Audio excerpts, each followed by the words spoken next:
Ils étaient 10, ils ne seront plus que 3 ce week-end. Le bilan français n'est pas brillant, mais les conditions de jeu abruptes du deuxième tour ont laissé beaucoup de joueurs de renom sur le carreau. McIlroy, Clark, Kesey, Harrington et même le vainqueur du championnat du monde de match-play la semaine dernière, Nicolas Colsaert, figurent parmi les victimes des rafales tourbillonnantes de Wentworth. Impitoyable. Parti aux aurores, Victor Dubuisson a confirmé sa bonne entame de tournoi avec une deuxième carte sous le par. Le protégé de Stéphane Damiano poursuit sa série de bons résultats, même si les sensations n'étaient pas vraiment au rendez-vous aujourd'hui.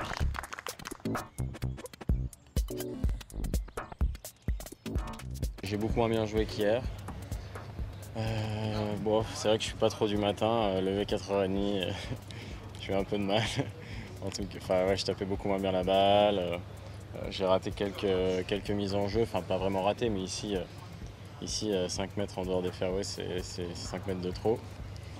Donc non, après bon, je fais un score sous le par, c'est très bien sur ce parcours. C'est vrai qu'il y a beaucoup de scores négatifs, en tout cas pour l'instant, mais parce que le plateau, le champ de joueur est très relevé.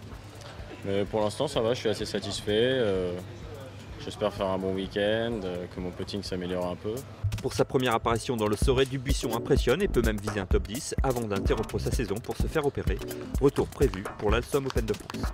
J'ai une motivation particulière cette semaine parce que mardi, je dois me faire réopérer. Donc je reprendrai pour l'Open de France. Du coup, il faudrait que cette semaine je fasse un bon résultat et que je joue bien l'Open de France et l'Open d'Écosse pour espérer être dans les 90 premiers et être qualifié pour l'USPGA.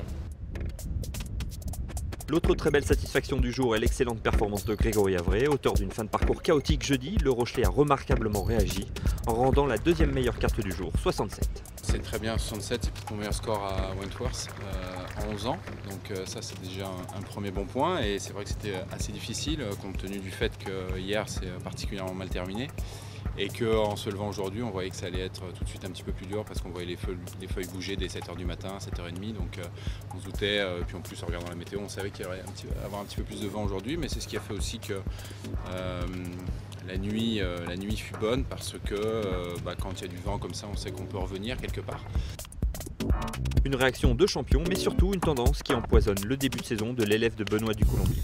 Là où j'ai plus envie de mettre le doigt, c'est sur le fait que, à mon avis, ma moyenne des premiers tours cette année doit être, je sais pas, plus 1, plus 2, peut-être même plus 3.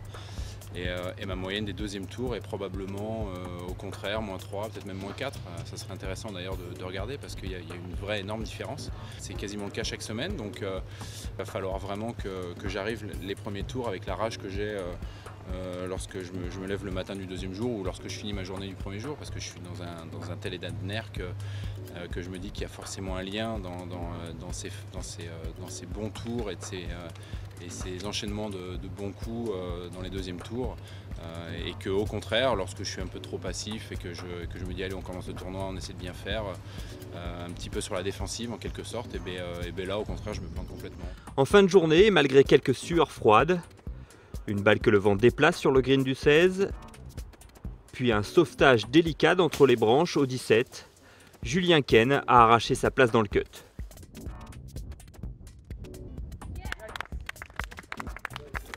Jusqu'au bout, le vainqueur de l'Open d'Andalousie a fait preuve d'un sang-froid extraordinaire.